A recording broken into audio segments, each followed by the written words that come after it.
Give it right over here to Bill Rabinowitz to the left. Jeremiah, what's your comment on two things? One, Julian's performance, but also the touchdown on the tip ball. How'd you react to that? And what did you see on that play? Yeah, I see ball, get ball. Defender tipped the ball. I didn't want Julian Sayin to throw an interception, so he couldn't grab a champion. So I just had to make a play.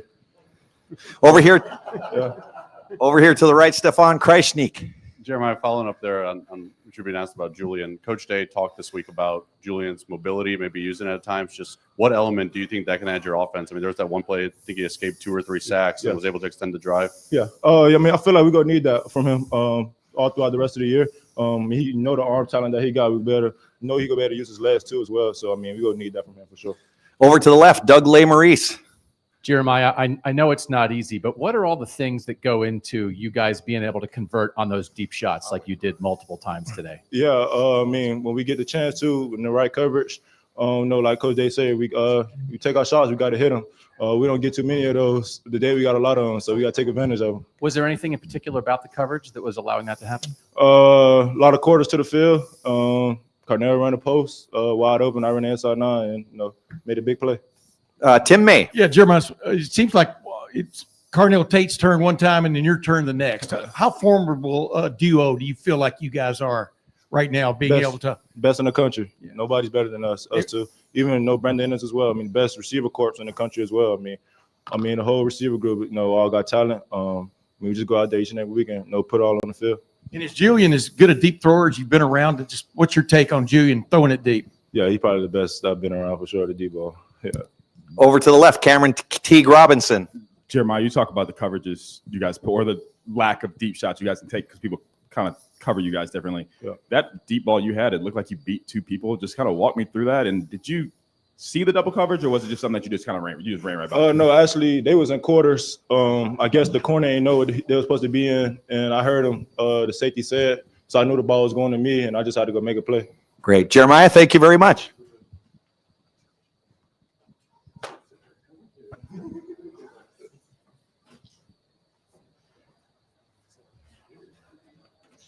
We'll start here in the front row with Tim May, and then we're going to come over here to Stephen Means.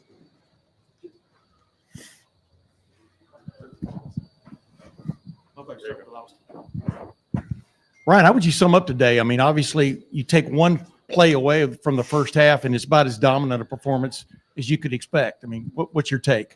Well, I think it's a great example for everybody that when you turn the ball over, especially down there, you put yourself at risk. All the work that gets put in, can be all for naught if we don't take care of the football. So it's a lesson learned. We came in at halftime. We were up by 3.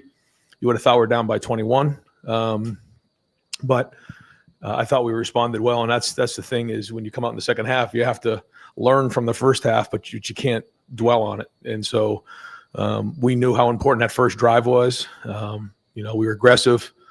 I thought some of Julian's deep balls were just excellent in this game, and saw how they were playing us in the first half. Felt like we had a chance to get behind them, and so we called those plays, and Julian and the receivers did a great job. Jeremiah, Carnell, and then it was good to see obviously us finish the game with some runs, got physical, so that was good as well.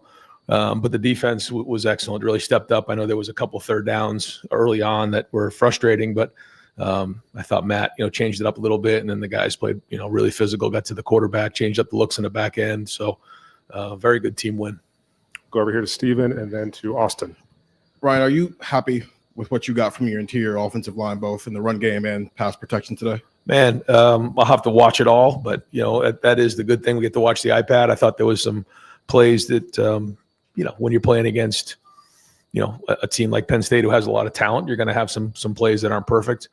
But I thought the strain to protect when you're pushing the ball down the field like we are, the first big play to Carnell, the one to Jeremiah, the other one to Carnell. Those are probably 3.5 second plus plays. There's a lot of strain on those plays. So I thought that was well done. It was good to see us finish late in the game. I thought we really fit some runs up late and we're physical late. That was good. Sometimes the run game takes a little time. So was it perfect? No, but I thought the guys played hard, and there was a lot of good play in there. Go to Austin. Then we're going to come over to the left to Rob Aller. Ryan, I felt like there were a number of maybe some new wrinkles offensively. How much of that is now being 2 months into the season with that body of work, and is any part of it having some familiarity with the other coordinator? Well, we wanted to change up the looks and the personnel groupings, and just try not to be not predictable. I think that's probably something that for us, we try not to be predictable, but that's not really the right word to use. We just wanted to change up the groupings and just make the defense a little bit uncomfortable and not being able to anticipate maybe what they were getting, if that's the best way to put it. But we certainly weren't going to re-engineer our offense based on the team that we were going against. So I felt like we did that. We found ourselves in some different formations, and then we shifted and moved it around so that they couldn't really nail us down. And then we identified what the game plan was, and I thought we really attacked them in the second half. Go over to the left to Rob, and then to Pat Forty. Yeah, Ryan, you got Haskins, Stroud, last year with Will, you've got Fields. You're just stacking talent at the quarterback position. How proud are you of the development of what's going on there? This was never a QBU until you arrived, really. Well, it comes down to everybody involved. I think it starts with Hart as the coordinator, then it goes down to Billy as the position coach, and everybody involved with it, and then it goes to Julian and the guys who play the position. And Julian's really getting more and more confidence every day. He works at it. I think the preparation that he puts in that quarterback room is starting to show. His mind works as quick as the ball comes out. He's obviously accurate. So I think one of the biggest plays of the game was the scramble he had.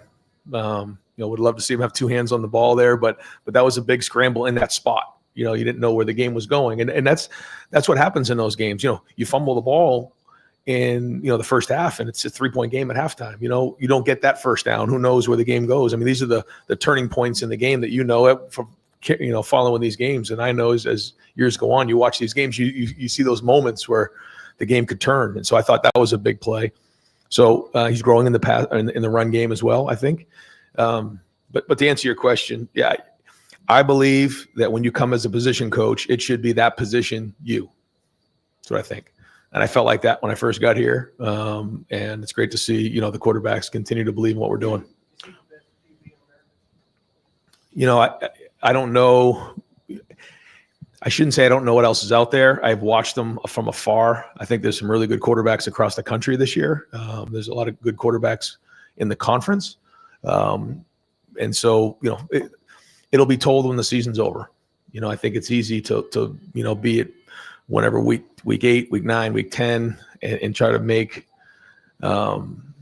proclamations on where guys are. I think we have to see, what the season, holds for us and the progress that's made. And then we go from there. And I think even when you look at, the Heisman Trophy, it's sort of after the season's over and there's still a whole bunch of football to be played afterwards. So I think that's unique, but that's the tradition. But I do think that if Julian continues to play the way that he's playing, he deserves to be in the conversation at the very least.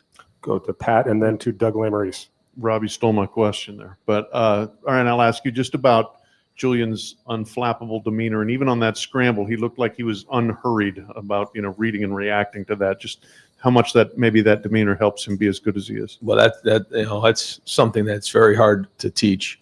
When you can feel the rush and not have your eyes on it, your eyes can be down the field. You can anticipate what's happening and the ball comes out. And I'd like to tell you that we coach that, but we don't. He has that feel. And that's something that, makes quarterback special. He has that trait.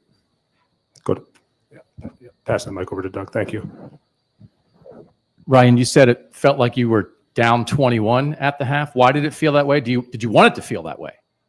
I just think that we felt like, we were playing well in certain areas, but it just, they got a couple first downs on us. We fumbled, they scored, and it was a little frustrating. And I think, we want to be in at halftime. In that moment, we wanted to be at least winning by 10, and then to turn around and only be up 3. It was like, you got to be kidding me. because, at that point, we felt like we were getting the ball to start the second half. We were going to be somewhat aggressive, but not reckless. We wanted to end with the ball or points. And for us to fumble on the first play was very frustrating. So that's really what led to that probably. Come over here to the right to Spencer. Ryan, with what you were saying on Tuesday about this kind of being a little bit more like the NFL and coaching is a business anyway, but did you sense that your players had a little bit of extra motivation this week on the defensive side? And then can you kind of sense the way that they were feeling throughout this game about, who's not calling defensive plays for you anymore? Honestly, no. I didn't feel any of that. Maybe I guess when the season started and when I was looking ahead, I thought maybe that would come into play, but it just didn't. I don't think any of our coaches or players were distracted by that.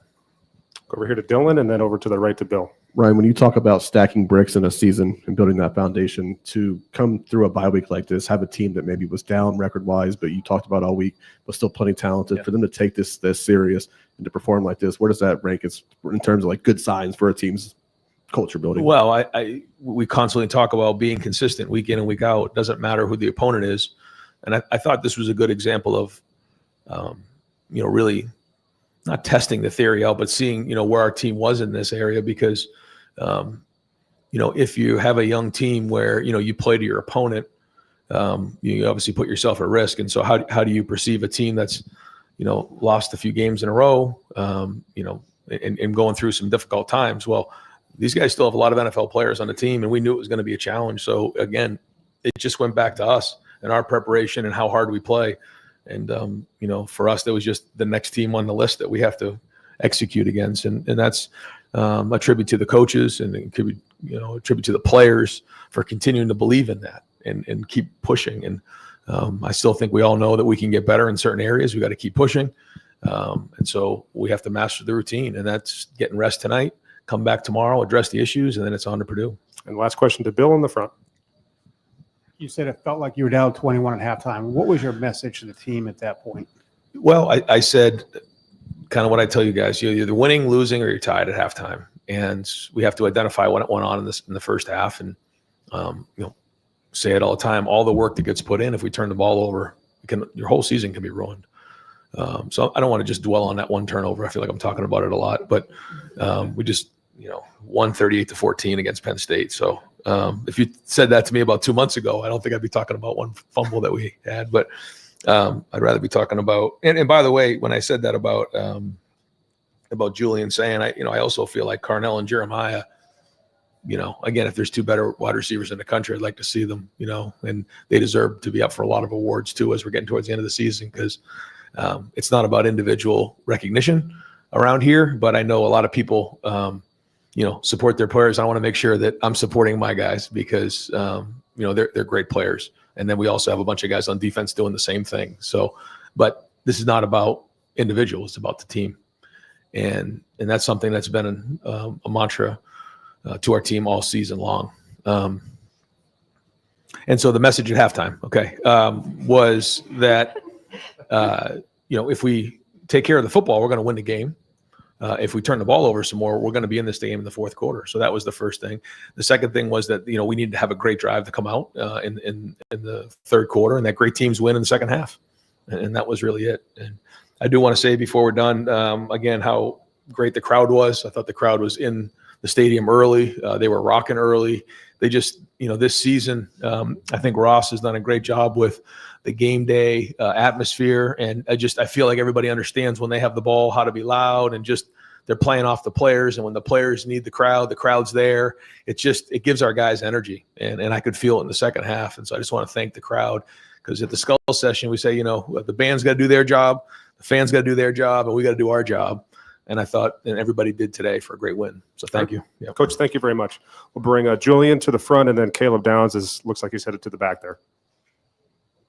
And then we will start here in where is the microphone? Microphone anywhere. Yeah. Front row, Joey Kaufman, go ahead.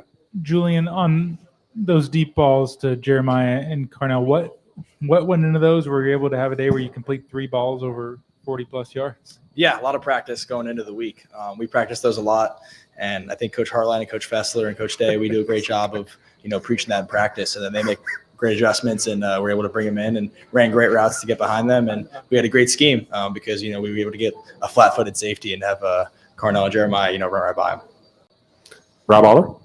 Yeah, Julian, how much has the recent history of Ohio State and quarterbacks influence your decision to come here in terms of development, in terms of knowing whether it's a Fields or a Stroud? Did that play in at all? Definitely. When you see guys like Justin Fields and CJ Stroud throwing to guys like Garrett Wilson and Olave, when I was growing up watching it, it definitely influenced me because of, the quarterback development that's here with Coach Day, and then the receivers that we have here are able to just make plays whenever the ball's in the air. Go right here to Steven and then to Ari.